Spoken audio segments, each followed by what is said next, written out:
আপনারা পাখি পুষেছেন, কিন্তু পাখি যদি ডিম পাড়ার পরে সেই ডিমটা যদি ভেঙে ফেলে বা নিজেরা সেই ডিম যদি খেয়ে ফেলে, তাহলে কেমন লাগে? অবশ্যই এই জিনিসটা কিন্তু খুবই খারাপ। কারণ আমরা যেহেতু শখের পাখি পুষেছি, তো সেই জায়গা থেকে সেই পাখি যদি তার নিজের ডিম খেয়ে ফেলে, তাহলে কিন্তু সত্যিই খারাপ লাগে। তো নমস্কার বন্ধুরা, আমি অরিন্দম, আয়ুষ সিং ফর বার্ড চ্যানেলে তোমাদের সবাইকে স্বাগত। তো আজকের নতুন একটা ভিডিও নিয়ে তোমাদের কাছে এলাম। তো ভিডিওটা তোমরা নিশ্চয়ই বুঝতে পারছো কী জিনিস নিয়ে আমি আলোচনা করতে যাচ্ছি। হ্যাঁ, তোমরা ঠিকই শুনেছো যে আমরা যখন পাখি পুষি, তো সেই পাখিগুলোর মধ্যে অনেক জোড়া থাকে যে তারা তাদের নিজস্ব ডিম কিন্তু ভেঙে ফেলছে বা খেয়ে ফেলছে। তো এগুলো কেন হয়? দেখো, এগুলো কারণ বলতে গেলে অনেকগুলো কিন্তু কারণ থাকে। তো সেগুলো কিছু কিছু কারণ আমাদের নিজস্ব ব্যক্তিগত ভুলের কারণে হতে পারে, আবার অনেক সময় সেগুলো পাখির কারণেও হতে পারে। তো চলো ভিডিওটা না টেনে পুরো দেখো, তাহলে কিন্তু আমি যে কারণগুলো পয়েন্টগুলো বলবো সেগুলো শুনলে তোমরা উপকৃত হবে। তো ঠিক আছে বন্ধুরা, প্রথম আমি যদি বলতে চাই, দেখো পাখির হচ্ছে কি খাবার এমন একটা জিনিস, সেটার মাধ্যমে কিন্তু পাখির শরীরের পুরো নিউট্রিশন বা তাদের শরীরের যাবতীয় ঘাটতিগুলো কিন্তু পূরণ হয়। তো আমরা সচরাচর সিড মিক্স খাইয়ে থাকি, কিন্তু সেই সিড মিক্সের মধ্যে আবার অনেক সময় অনেক রকমের জিনিস আমরা ইনগ্রিডিয়েন্টস দিই না, সেগুলোর জন্য কিন্তু পাখির অনেক সমস্যা হয়।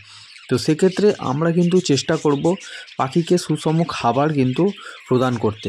কারণ সুষম খাবার যদি আমরা পাখিকে না দিই, তাহলে কিন্তু পাখির ইন্টারনালি কিন্তু ঘাটতি থেকে যাবে। তো সেই ঘাটতির কারণে কিন্তু পাখি অপুষ্টিজনিত কারণে ভুগবে। তো সেই অপুষ্টিটার কারণে কিন্তু অনেক সময় পাখি তার ডিমগুলো নষ্ট করে ফেলে, ভেঙে ফেলে এবং সেই ডিমগুলো খেয়ে ফেলে। সবথেকে বড় কারণ হচ্ছে কি ক্যালসিয়াম। হ্যাঁ, ক্যালসিয়াম কিন্তু মানে ডিমের খোসা তৈরি করতে সাহায্য করে। তো সেই রকমই পাখির শরীরে যদি ক্যালসিয়ামের ঘাটতি থাকে, তাহলে কিন্তু পাখি তার নিজের ডিম ভেঙে ফেলে দেয়, বা সেই ডিম ভেঙে সেই ডিমের যে খোসা, সেটা কিন্তু ক্যালসিয়াম দিয়ে তৈরি, তো সেইটা কিন্তু তারা খেয়ে ফেলে। তো অ্যাকচুয়াল মানে পাখি তার শরীরে ক্যালসিয়ামের ঘাটতি পূরণ করার জন্য সেই যে এগ সেল আছে, সেইটা কিন্তু খাওয়ার জন্যই কিন্তু পাখি তার ডিমটাকে কিন্তু ভাঙে। আদারওয়াইজ অন্য কোনো কারণে কিন্তু ডিমটা সে ভাঙছে না। তো সেক্ষেত্রে আমাদেরকে কিন্তু খেয়াল রাখতে হবে যে এই রকম যদি সমস্যা আমরা দেখি, তাহলে কিন্তু পাখিদেরকে কিন্তু ক্যালসিয়াম কিন্তু দিতে হবে।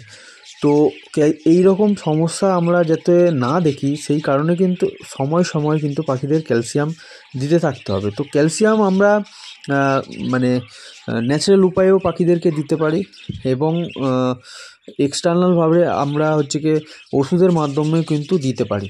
তো দেখো, সবথেকে বড় ক্যালসিয়ামের সোর্স হচ্ছে কি আমরা অর্গ্যানিক হিসাবে যদি বলতে পারি, তো সেটা হচ্ছে কি অনেক রকমের আছে।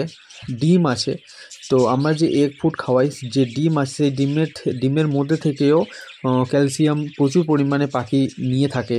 এছাড়া যে শাকসবজি আছে, সেই শাকসবজির মধ্যে পালং শাক আছে, সেই পালং শাক থেকে প্রচুর পরিমাণে ক্যালসিয়াম তারা কিন্তু নিয়ে থাকে। এছাড়া আমরা ক্যাটেল ফিশ বোন দিয়ে রাখি, যেটা অনেকে সমুদ্রের ফেনা বলে চেনে, তো সেটার মাধ্যমেও কিন্তু ক্যালসিয়াম তারা নিয়ে থাকে। এছাড়া আমরা অনেক সময় মুরগির ডিম বা হাঁসের ডিমের খোসা, সেটা কিন্তু আমরা পাখির খাঁচাতে দিয়ে রাখি ক্যালসিয়াম পূরণের জন্য। ঠিক আছে, এছাড়া যদি আমরা মনে করি যে এটার মাধ্যমেও ক্যালসিয়াম তাদের শরীরে ঠিকমতো যাচ্ছে না, তো সেটা আমরা ওষুধের মাধ্যমে সেই ঘাটতিটাও পূরণ করি। তো ক্যালসিয়াম জনিত যে ওষুধগুলো আছে, সেগুলো তোমরা ইউজ করতে পারো। তো তার মধ্যে ক্যাডিসল ডিসি বা ক্যালসিকিয়ার, এগুলো কিন্তু খুবই কার্যকারী, বা এর মধ্যেও মানে যথেষ্ট পরিমাণে ক্যালসিয়াম আছে পাখিদের শরীরে ঘাটতি পূরণ করার জন্য। তো এই ওষুধগুলো বা এই জিনিসগুলো কিন্তু তোমাদের সময় সময় দিতে হবে। আর কিছু কিছু জিনিস যেমন ক্যালসিয়াম মানে জনিত যে আছে মানে ক্যাটেল ফিশ বোন এবং ডিমের খোসা এগুলো কিন্তু মানে পাখিদের খাঁচায় অল টাইম কিন্তু তোমাকে রেখে দিতে হবে, ঠিক আছে। তো এইগুলো থেকে তারা কিন্তু তাদের যখন দরকার, যেমনভাবে দরকার, তারা কিন্তু খেয়ে তাদের শরীরের ঘাটতিটা কিন্তু পূরণ করে নেবে, ঠিক আছে। এছাড়া আরও কিছু কারণ থাকে যেগুলো হচ্ছে কি আমাদের ভুলবশত আমরা করে ফেলি। যেমন হচ্ছে কি পাখির খাঁচার সাইজ। অনেক সময় মানে আমরা ব্রিডিং করানোর জন্য এতটা ছোট পরিমাণে পাখির খাঁচা করে ফেলি, তো তারা হচ্ছে কি উড়তে পারে না, ফ্লাই করতে পারে না। তো সেই কারণে তারা কিন্তু ইরিটেট ফিল হয়ে যায়, মানে তারা বিরক্ত বোধ হয়। তো সেই কারণে কিন্তু অনেক সময় বিরক্তির কারণে তো তারা হচ্ছে কি ডিম কিন্তু ভেঙে ফেলে। আর অনেক সময় কিন্তু যেটা হয়, যেটা অত্যধিক ভয় পাওয়া।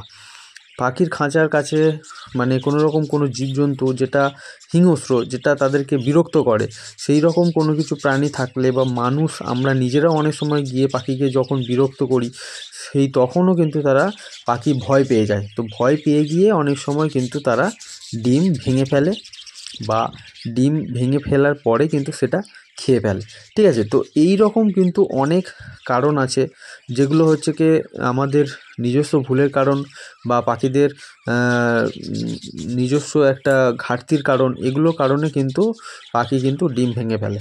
আরও একটা ব্যাপার থাকে যেটা হচ্ছে কি এটা নতুন পাখিদের মানে পাখির যখন বয়স কম থাকে তো তখন এটা কিন্তু সচরাচর হয়ে থাকে যে নতুন জোড়া তারা ডিম পেড়েছে, ডিম পাড়ার পরে কিন্তু তারা ডিমটাকে ভেঙে ফেলে। এটা কিন্তু কোনো হয়তো অন্য কোনো কারণ নয়, এটা তাদের এক্সপিরিয়েন্স নেই, সেই কারণে কিন্তু হতে পারে, ঠিক আছে। তো এতগুলো কারণ আছে, সেই কারণগুলোর মধ্যে তোমাদের যদি কোনো রকম কোনো কারণ থেকে থাকে সেগুলো কিন্তু তোমরা রেকটিফাই করে নাও, তাহলে কিন্তু তোমাদের পাখিরা আর ডিম ভেঙে ফেলবে না, ডিম নষ্ট করবে না। যতগুলো ডিম পারবে সেই ডিমগুলো কিন্তু তারা তা দিয়ে বাচ্চা ফোটানোর চেষ্টা করবে। তো ঠিক আছে বন্ধুরা, আজকের ভিডিওটা এইটুকুই।